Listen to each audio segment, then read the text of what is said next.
Bonjour à tous, bienvenue dans ce webinaire, émission La Voie Pro, construisons-la, vivons-la. Construisons-la, nous l'avons construite, cette émission avec de nombreux partenaires, Formiris, l'ISFEC et le lycée Saint-Genès.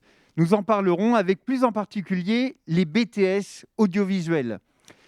Nous allons la vivre, vivons-la. Nous allons la vivre autrement, cette émission. En effet, les élèves de BTS audiovisuel ne peuvent pas être là. Et donc, derrière les caméras, en régie, les formateurs, les enseignants du lycée Saint-Genès qui sont là, qui se sont mis à notre disposition. Merci à eux.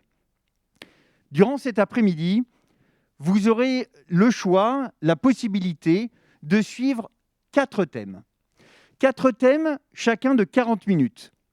Les voici. Le premier thème, intitulé « La voie pro et l'enseignement catholique ». Comment l'enseignement catholique s'est saisi de la voie professionnelle dans sa mise en œuvre et dans la mise en œuvre des différentes lois en vigueur, tant dans le ministère du Travail que dans le ministère de l'Éducation nationale. Un deuxième thème, le regard des familles. Bien sûr, les familles, premiers éducateurs des enfants, les parents, comment ces parents, comment les élèves choisissent leur voie d'orientation pour leurs années futures. Quel regard les familles portent sur la voie professionnelle. Troisième thématique, le lien avec l'entreprise. En effet, l'ensemble des formations portées par l'enseignement catholique et plus largement a un but, former un jeune debout, ancré, avec un savoir-faire, avec des savoir-être. Oui, nous sommes là pour répondre également et en premier aux besoins des entreprises. Nous échangerons sur ce thème-là avec d'autres invités. Le quatrième thème et le dernier, éducation et accompagnement des élèves. Bien sûr, l'enseignement catholique est certes dans une approche de découverte et de compétences didactiques dans des disciplines. Il y a aussi ce développement intégral du jeune qui nous est cher et que nous souhaitons faire vivre pour et donner pour chacun de nos élèves. Alors, maintenant, nous allons nous mettre en route avec vous, qui êtes derrière vos écrans, pour la découverte de cette voie professionnelle en la construisant et en la vivant. De nombreux invités vont être parmi nous cet après-midi. Vous découvrirez également des capsules vidéo. Vous découvrirez la possibilité de faire un chat en direct. N'hésitez pas, le plateau sera là pour vous permettre de tenter de répondre à l'ensemble de vos questions. Un objectif, c'est qu'à l'issue de notre rencontre, la voie professionnelle soit désormais plus claire pour chacun d'entre vous. Pour cela, va nous être proposé tout de suite un animateur qui va être en fait le fil rouge de notre après-midi. Christophe Delachaise, merci de nous rejoindre, merci d'animer ce temps. Je vais donc lui passer la parole maintenant pour lancer notre premier thème afin que cette voie professionnelle, nous puissions la construire et la vivre. Merci Stéphane. Alors effectivement, donc, comme nous l'a dit Stéphane, 4 ateliers, 4 thèmes. Le premier, c'est la voie pro et l'enseignement catholique. Et donc, pour parler de ce thème, donc 4 intervenants. Donc Stéphane Nouvel, vous l'avez vu, qui est l'organisateur de ce webinaire, qui est le secrétaire général de l'enseignement catholique en Nouvelle-Aquitaine. À ma droite également, Carole Dion-Lamant, que je remercie d'être là parce que je crois qu'elle a remplacé quelqu'un qui a été touché par la maladie, donc qui est chef d'établissement à la Sainte Famille Saint-Onge à Bordeaux, donc pas loin d'ici. À ma gauche, donc Thierry Vinoc, qui est un spécialiste de l'enseignement agricole, qui est le délégué régional de l'enseignement agricole privé en Nouvelle-Aquitaine. Et puis également à ma gauche, merci d'être là, une étudiante de 2e année de BTS au lycée Loustal à Villeneuve-sur-Lot, qui est Liane Rollet, donc, qui va nous faire part également de son expérience. Merci à tous les 4. Alors, on va commencer par une vidéo sur les questions que l'on peut se poser sur la voie professionnelle et technologique. Donc, une interview entre le président de RENASUP, qui est un réseau d'enseignement supérieur de l'enseignement catholique, et le président de l'APEL. Tout de suite, donc, notre première vidéo.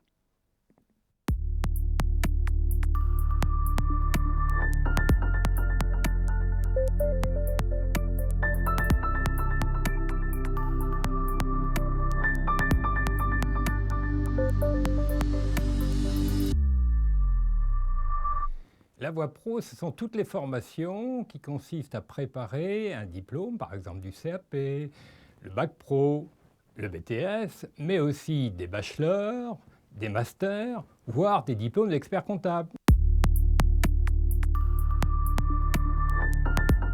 Bien sûr qu'il y a de la voie professionnelle dans l'enseignement catholique, heureusement.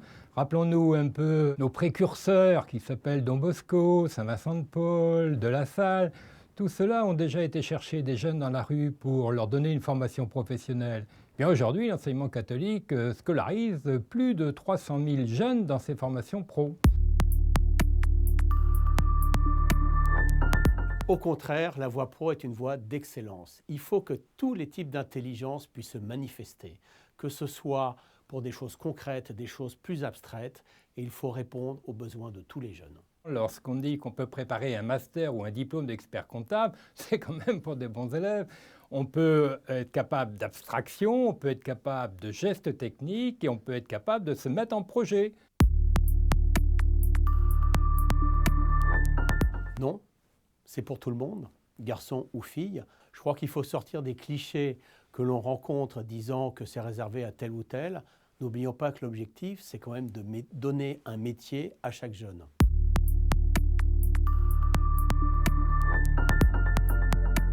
Nous avons constaté que nos différents ministres conduisent un certain nombre de réformes. Bien, l'enseignement catholique a décidé que, simultanément à toutes ces réformes, elle se mettait en réflexion pour trouver des solutions sur les formations et les métiers d'avenir. C'est tout le sens du Salon Excellence Pro. Voilà, si je suis chef d'établissement ou professeur dans un établissement proposant des formations professionnalisantes, alors je viens mettre à jour mon logiciel. Je viens rencontrer des professionnels. Je viens attendre de nouvelles réponses pour construire ma stratégie de demain. Je suis professeur de collège. Je suis professeur dans un lycée d'enseignement général. Alors j'ai besoin de m'informer, de venir revoir tout ce que proposent aujourd'hui les formations professionnalisantes de Bac-3, Bac+3. Pourquoi ? Il va bien falloir que j'aide les jeunes et leurs familles à trouver les bons schémas d'orientation. Il y aura également des parents bénévoles engagés dans l'accompagnement à l'orientation dans leurs établissements, mais également des parents qui sont intéressés par la voie professionnelle pour leurs propres enfants.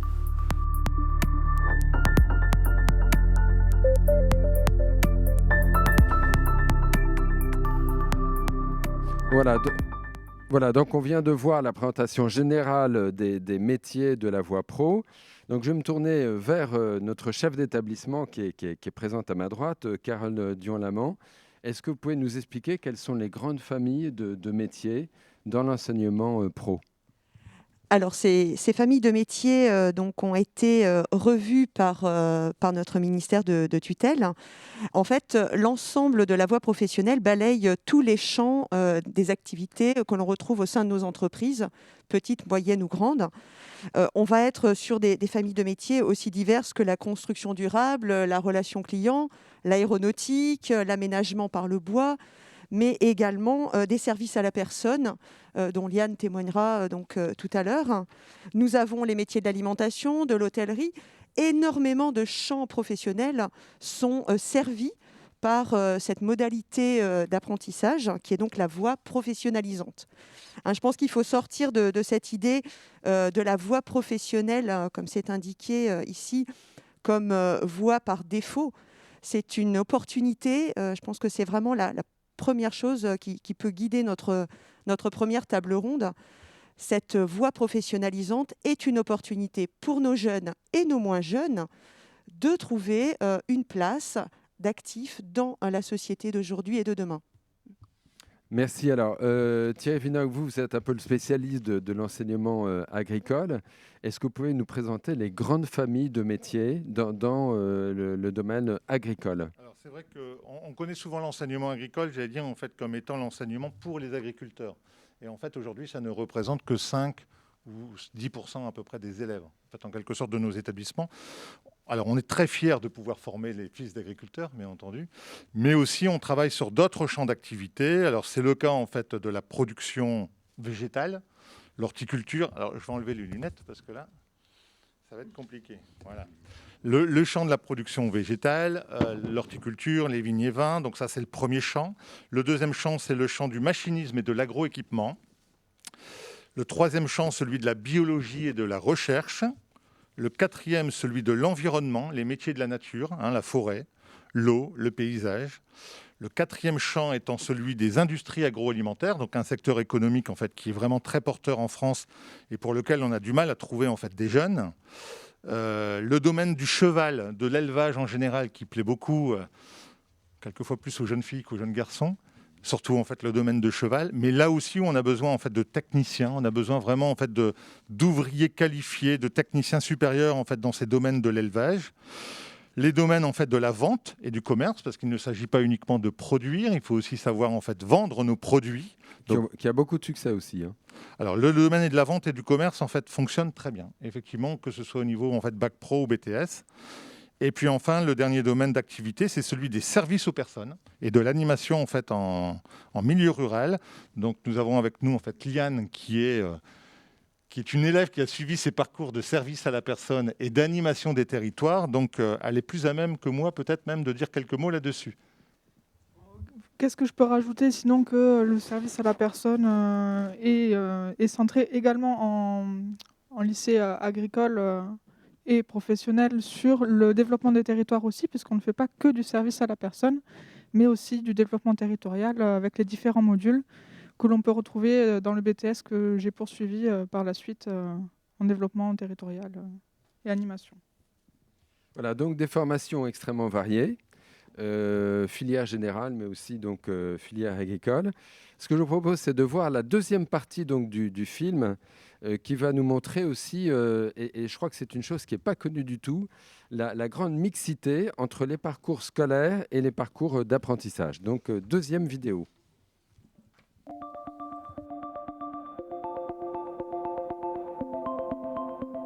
Bonjour à tous.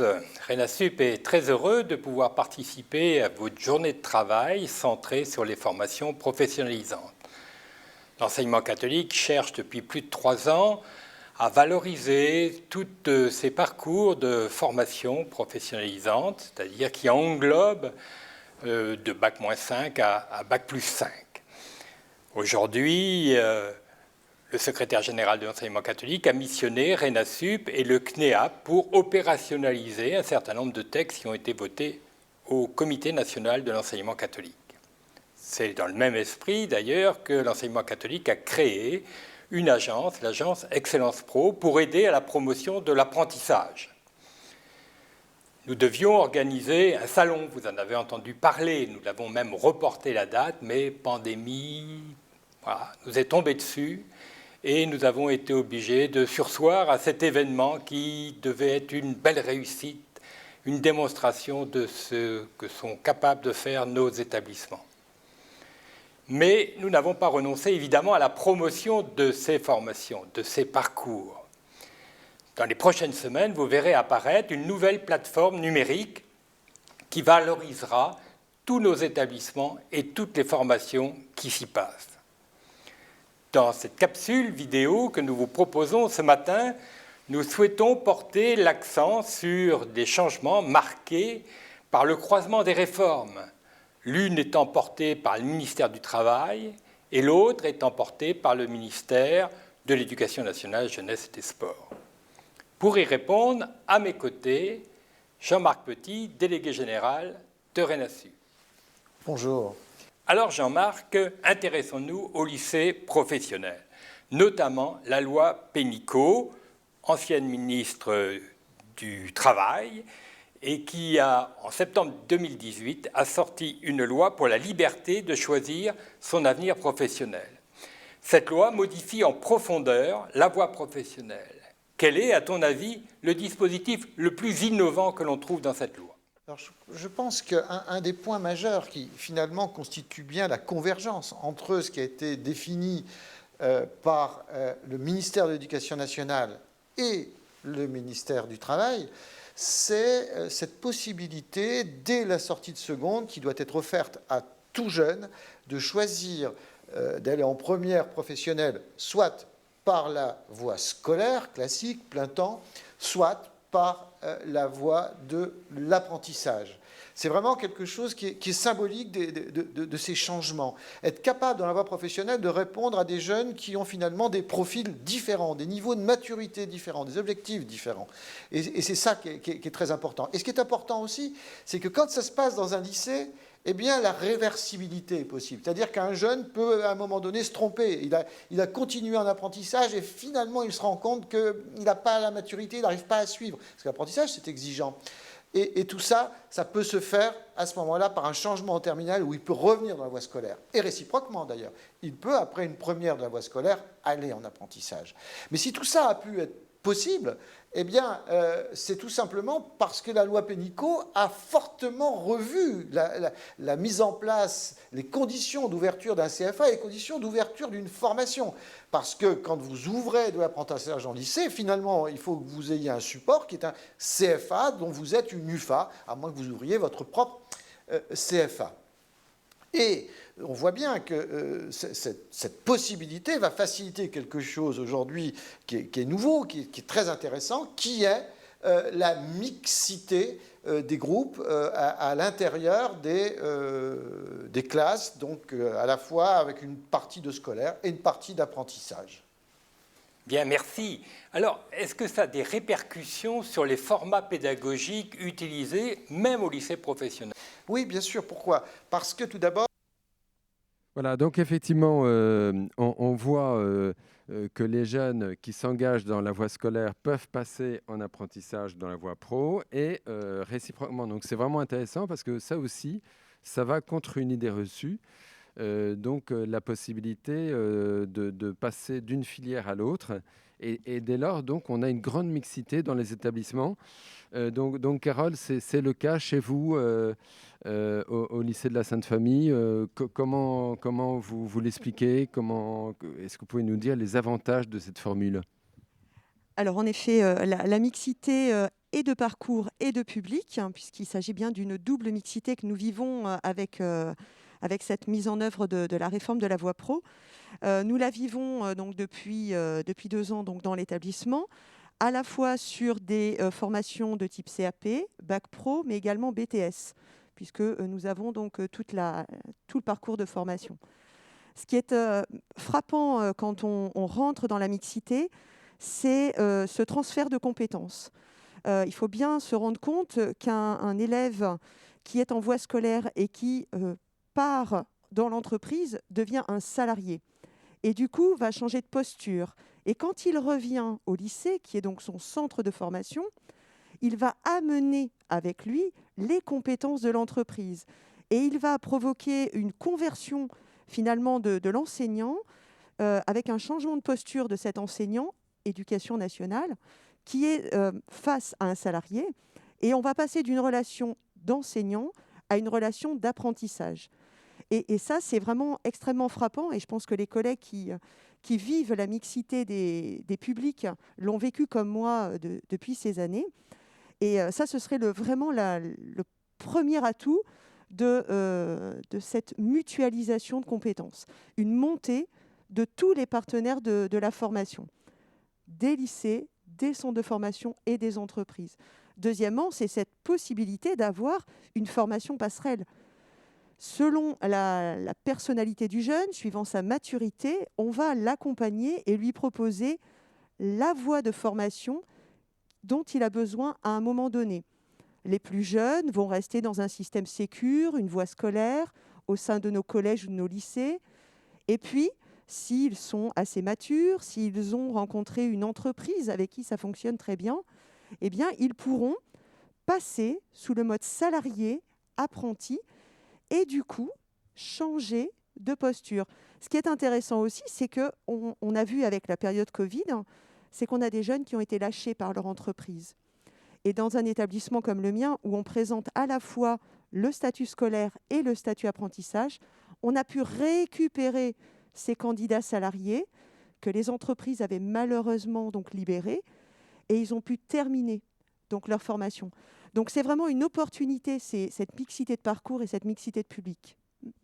Ouais, très bien. Thierry, est-ce que dans le domaine agricole aussi on constate ce transfert de richesse de l'entreprise vers le scolaire et inversement? On est parti exactement en fait sur le même processus, plus alors sur la mixité des publics, effectivement, en l'ouvrant au CAP, Bac Pro et BTS. On a à peu près une dizaine de formations ouvertes actuellement dans les lycées agricoles de Nouvelle-Aquitaine en fait sur la mixité des publics. Et ça fonctionne en fait vraiment bien. Les retours sont positifs. On se limite à 3 ou 4 élèves en fait par classe, avec des retours qui sont quand même en fait très intéressants. Alors c'est vrai qu'il faut accompagner les équipes pédagogiques, puisqu'ils ne sont pas forcément en fait habitués, et c'est normal, à travailler aussi avec des apprentis. Mais il y a une vraie richesse qui se dégage en fait en tout cas de cette mixité. Oui, Stéphane. En fait, vous avez aussi une complémentarité des regards. Parce qu'un jeune sous statut scolaire ou un jeune sous statut d'apprenti, forcément, il a un regard à la profession, un regard au domaine différent. Et en fait, c'est ça la richesse aussi dans une classe, c'est qu'il y a une certaine émulsion.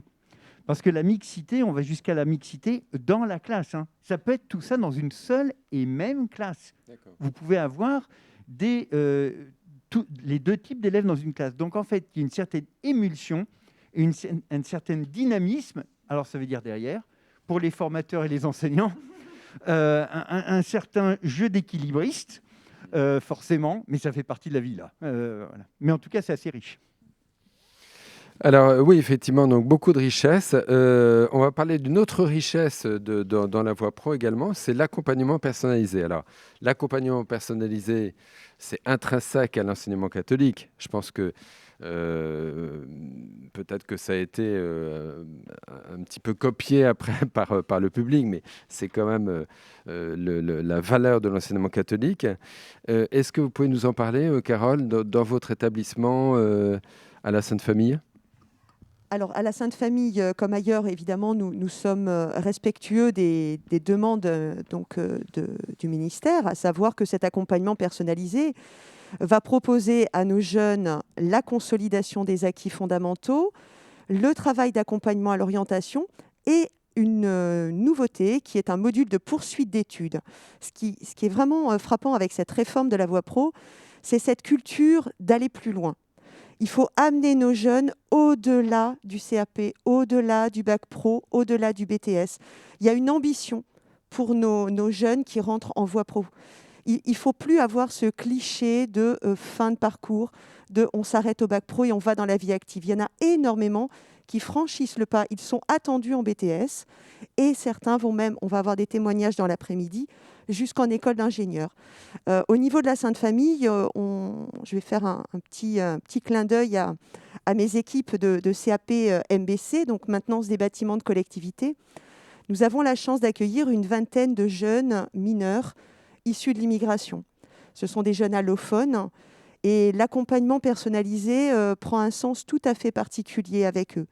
À savoir que nous devons, au-delà de la formation, leur proposer des modules de pause, d'estime de soi, où ils reprennent confiance en eux, où ils se sentent chez eux. Ce sont des jeunes qui ont été ballottés entre différents continents, qui ont vécu des horreurs. Et là, on a une opportunité de leur montrer ce que l'enseignement catholique a de beau et les aider à voir l'avenir un peu sereinement. Donc c'est vrai que cet accompagnement personnalisé, au-delà des injonctions, au-delà des acquis fondamentaux, c'est une opportunité de révéler ce qu'est l'enseignement catholique. Stéphane, vous vouliez ajouter un mot? Peut-être avant de passer la parole peut-être à Liane, parce que vous pourriez peut-être en parler aussi de votre côté. Je parlais en propos introductif du développement intégral du jeune. Je pense que dans l'enseignement catholique, 2 questions. À quoi suis-je appelé? Quelle est ma vocation de demain? Voilà, quelle est ma vocation? À quoi suis-je appelé? Et c'est aussi notre recherche en tant que formateur, chef d'établissement, directeur diocésain et d'autres, en se disant, mais que mettons-nous en place comme outil afin de permettre aux jeunes de trouver ce à quoi il est appelé demain? Et c'est vraiment ce que vous le disiez, hein, vraiment, nous avons à cœur cette thématique-là.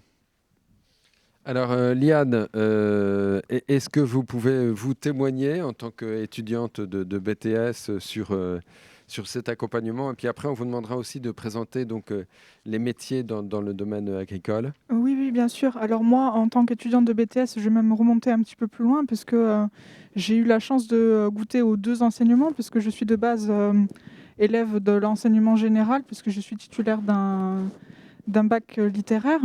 Et je suis ensuite passée entre les mains de l'enseignement professionnel agricole. Et l'accompagnement des élèves est tout à fait différent, puisqu'il est beaucoup plus complet dans l'enseignement professionnel agricole qu'il ne l'est dans l'enseignement général. L'enseignement général m'a beaucoup plus perdue dans mon parcours que l'enseignement professionnel, puisque les enseignants étaient là pour me dire oui, bon, il faudrait que tu travailles sur ça pour pouvoir parvenir à ça, ou ça serait bien peut-être que tu serais plus à l'aise sur tel ou tel module. Et donc ça m'a vraiment aidé pour ensuite parvenir à ma situation actuelle, donc étudiante en 2e année de BTS. Donc ça veut dire qu'il y a une vraie attention portée à chaque étudiant dans l'enseignement professionnel. Oui, oui, oui, même si les étudiants sont parfois un peu récalcitrants ou qui sont difficiles, les équipes pédagogiques font au maximum pour les accompagner au mieux et leur garantir un avenir dans lequel ils seraient bien et heureux. Alors, et Thierry Vinogre nous disait tout à l'heure que dans les formations agricoles, il y avait aussi une grande diversité, hein, et qu'on n'accueillait pas seulement des fils d'agriculteurs. Est-ce que vous pourriez nous présenter ces filières? Oui, bien sûr. On est plus en fait sur les filières. Liane était parti sur les spécificités de l'enseignement agricole. Donc, je la remets en fait sur les filières. Ça correspond en fait un peu à ce qu'on a présenté en fait tout à l'heure, ce que j'ai pu présenter sur les différents domaines d'activité. Ce qui serait peut-être intéressant, c'est qu'on puisse donner des métiers en relation en fait avec ces filières pour que ce soit plus parlant peut-être pour les jeunes, pour les familles, pour les professeurs. Alors, si on commence par un domaine que tu connais bien, le domaine en fait des services ou le domaine de la vente et du commerce, qu'est-ce que tu pourrais citer comme métier, Liane, par rapport à ça? En vente et en commerce, je vais commencer par là parce que c'est le thème que je maîtrise le moins entre les deux. Je pensais à technico-commercial, par exemple, ou alors expert en marketing, puisque une de mes enseignantes travaille justement avec nous en BTS pour travailler sur la communication, marketing et autres. Alors, la particularité effectivement de ce secteur-là, c'est qu'on est vraiment sur la vente et le commerce, mais lié aux produits alimentaires ou alors aux produits de jardin, tout ce qui est en relation avec la nature. C'est-à-dire qu'on n'est pas sur un diplôme, on va dire, en fait, très généraliste au niveau commercial. Voilà. Et pour passer donc du coup au service aux personnes et développement des territoires, alors service aux personnes, bien sûr, on va tout de suite penser à aide-soignante ou accompagnement de vie aux familles, mais on peut accéder aussi par exemple à des métiers comme comment ça s'appelle déjà, je ne vais pas réussir, éducateur spécialisé, ouais. Ou éducateur à la PJJ par exemple, la protection de la jeunesse. C'est très vaste le service aux personnes. On peut accéder aussi, par exemple, plus tard à un BTS en... je ne vais pas avoir le mot, pardon, je perds un peu mes mots. Économie sociale et familiale, je pense. Voilà, économie sociale et familiale. Et pour ce qui est du développement des territoires, on va plutôt tabler sur des métiers qui touchent les collectivités territoriales, comme travail en mairie pour le développement local, l'animation, organisation des festivals. Bon, maintenant, c'est plus trop d'actualité avec notre cher Covid. Mais c'est ponctuel, ça. On espère que les choses retrouveront un normal assez rapidement. On croise les doigts. D'accord. Alors simplement pour terminer là-dessus, sans vouloir passer chaque domaine professionnel peut-être en revue, dire qu'on est vraiment en fait du diplôme d'ouvrier qualifié qui correspond en fait souvent en fait à un niveau CAP ou bac pro. Et on monte jusque des écoles d'ingénieurs en agriculture, des écoles de vétérinaires, des écoles en fait d'architecture paysagère, voilà, sur des niveaux bac plus 5, voire au-delà. Et donc on peut trouver effectivement des jeunes qui sont passés soit par l'enseignement pro ou par l'enseignement général, mais qui vont évoluer vers un enseignement supérieur professionnel et qui sont offerts également en fait dans nos lycées agricoles. Oui, ce que vous faites, Liane, actuellement, hein, puisque vous avez fait une filière classique avec un bac général et puis après C'est tout la à fait ça. filière école.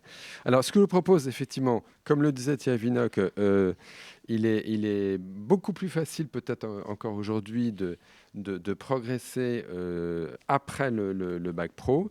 Et donc, ça va être l'objet de cette deuxième partie de vidéo que je vous propose de visionner maintenant, où on voit effectivement toutes les possibilités offertes aux jeunes pour continuer après vers les BTS, vers le master et vers d'autres formations diplômantes. Donc c'est quand même très encourageant pour nos jeunes et nos familles de réaliser un parcours. Mais est-ce que l'enseignement catholique, justement, répond et va être en capacité de répondre à ce double défi, celui de l'alternance et celui d'un parcours qui le conduirait au moins jusqu'en bac plus 3 dans l'enseignement catholique? En regardant les chiffres, on voit qu'il y a eu une forte croissance de l'apprentissage dans l'enseignement catholique au cours de ces 2 dernières années. Je pense que ça tient notamment au fait que nos CFA historiques, en relation avec les directions diocésaines, ont su construire toutes les conditions permettant de faire émerger l'apprentissage dans nos différents établissements. Beaucoup d'établissements qui ne faisaient pas d'apprentissage ont pu rentrer dans l'apprentissage grâce à une démarche d'incitation et d'accompagnement menée par nos institutions et nos CFA qui ont su s'adapter. Par ailleurs, nous avons également de longue date, mais nous poursuivons le travail sur les cordées de la réussite avec la Fondation Saint-Mathieu, puisque nous proposons de soutenir tous ces projets qui donnent de la perspective aux jeunes qui entrent dans la voie pro, c'est-à-dire cette perspective d'aller vers l'enseignement supérieur. Enfin, on sait très bien aujourd'hui que le niveau Bac plus 3 est le point de référence dans notre système d'enseignement supérieur, et s'il l'est pour les bacs généraux et les bacs techno, il n'y a pas de raison pour qu'il ne le soit pas pour tout le monde, et c'est bien pour ça que nous avons construit et que nous développons tout un accompagnement de nos établissements pour qu'ils trouvent des partenariats leur permettant de construire une véritable offre à Bac plus 3, et voire même d'autres propositions qui leur permettent d'aller vers Bac plus 5, notamment dans les accords que nous avons avec des grandes écoles, et notamment des écoles d'ingénieurs. Merci Jean-Marc, ça fait une belle ambition pour l'enseignement catholique. Alors c'est aussi un défi, un autre défi pour nous et pour les enseignants, notamment les professeurs principaux. C'est bien pour ça que l'enseignement catholique a décidé de lancer un vaste programme de formation pour les enseignants qui devrait démarrer au cours du mois d'octobre 2021.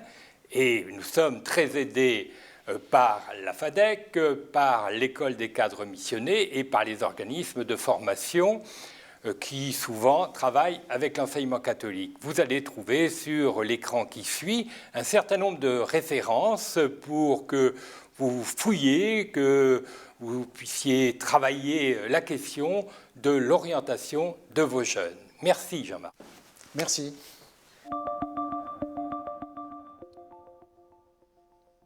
Voilà donc toutes les possibilités offertes à ces jeunes de continuer après leur cursus d'enseignement supérieur vers des BTS, vers d'autres formations.